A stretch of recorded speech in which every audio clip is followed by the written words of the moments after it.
Little ভাই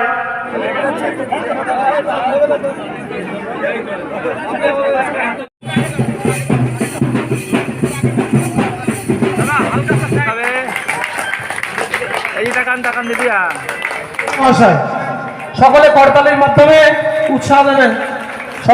সকলে করতালির মাধ্যমে। অবশ্যই পবিত্র ভূমির একটা কাজ আছে। প্রথমে যে জায়গায় কথা ছিল সেটা হয়তো ওই লোকের এলাকায় এইটুকু দূরত্ব কিছু না, কিন্তু সামগ্রিক এলাকার একটা মাইনাস পয়েন্টে চলে যেত। অনেকে সমালোচনা করেছেন, কিন্তু সর্ববৃহৎ স্বার্থে, মানুষের স্বার্থে এটাই উপযুক্ত জায়গায় হলো। এটা স্বয়ং শিবের